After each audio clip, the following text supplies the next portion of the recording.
Assalamualaikum warahmatullahi wabarakatuh dan selamat sejahtera. Pada subtopik 4.1 apply definition of Laplace transform. Okey, sebelum ni saya telah kongsikan secara teorinya berkaitan dengan formula-formula yang perlu kita ketahui dalam menyelesaikan masalah berkaitan dengan definition of Laplace transform. Okey, bagi 4.1.1 ni, calculate the Laplace transform by using the integral definition. Dia terbagi kepada tiga nanti. Yang pertama A ni adalah yang pertama adalah constant, yang kedua nanti adalah yang berkaitan dengan algebra, dan yang ketiga berkaitan dengan exponent. Tiga corak soalan yang biasa dikemukakan, diberikan di dalam definition of Laplace transform. Okey, yang pertama ni kita akan fokus kepada nilai constant yang diberikan di dalam soalan. Maksudnya FT kita adalah FT yang dalam bentuk nilai constant. Okey, contoh yang pertama ni, find the Laplace transform for FT equal to 1 using the definition of the Laplace transform. Okey, soalan dia. Jadi FT kita di sini adalah 1. Okey, itu kena ingat. FT kita adalah 1. Okey, solution dia, yang pertama sekali kita kena ingat definition of Laplace transform. Maksudnya ini adalah formula. Equation yang pertama, kalau kita lihat video sebelum ini, video yang pertama yang saya kongsikan berkaitan dengan Laplace transform. Okey, ni adalah equation yang pertama. Sebarang penyelesaian masalah berkaitan dengan definition of Laplace transform, ini adalah rujukannya, formula ini. Okey, daripada formula ini kita akan selesaikan, mencari penyelesaian yang tepat. Okey, seterusnya apa yang kita lakukan? Okey, cara penulisannya ni adalah Fs. Okey, Fs kita sama dengan Laplace transform of Ft, di mana Ft kita dalam soalan ini adalah 1. Okey, Laplace transform, okey, Laplace transform of dia kena macam ni, Ft. Okey, Ft kita dalam soalan ini adalah 1. Diberi dalam 1. Okey, kalau kita suka menggunakan simbol ni, okey, kita boleh gunakan L. Guna L. L tu dalam Laplace transform kita tahu dia adalah arahan untuk operasi Laplace transform. Okey, lepas itu kita masukkan ke dalam formula bagi definition of Laplace transform ini.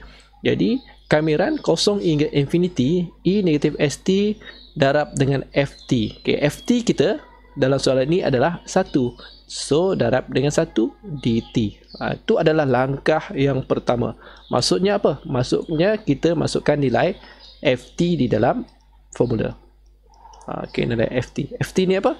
Nilai yang diberi di dalam soalan. Soalan ni. Okey. Seterusnya, hasil kamiran. Okey, kita kamirkan E negatif ST dengan darab dengan 1 ni. So, 1 maksudnya dia adalah kamiran bagi E negatif ST.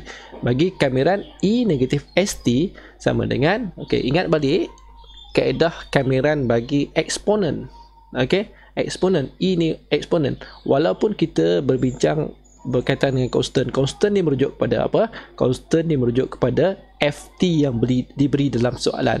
Tetapi dalam formula asal bagi definition ni, dia ada komponen eksponen di sini. So, untuk soalan ini, dia minta apabila kita darab dengan FT kita adalah 1. Kebetulan 1. So, 1 darab E negatif ST. Jadi, jawapannya adalah E negatif ST. Jadi, apa yang perlu kita kamirkan? Hanyalah E negatif ST. Apabila kita kamirkan E negatif ST, kita akan dapat E negatif ST per negatif S. Maksudnya apa?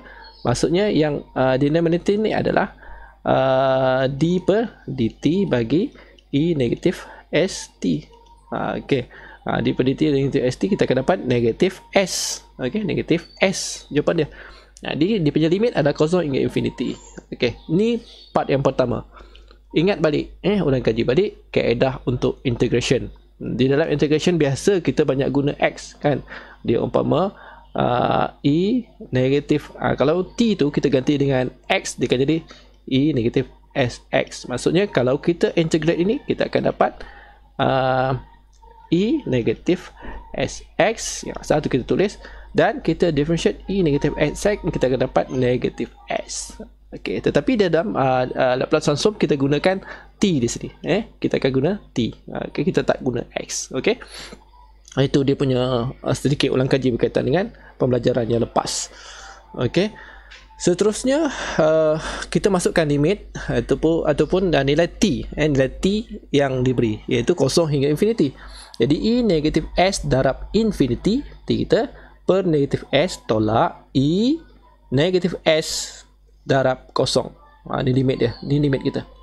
Okay, limit yang diberi di dalam mengikut formula infinity, ini 0 per negatif S. Okay, di dalam definition of Laplace transform ni, negatif, positif adalah perkara yang perlu diberi perhatian yang serius, sebab dia akan memberi kesan kepada jawapan akhir kita.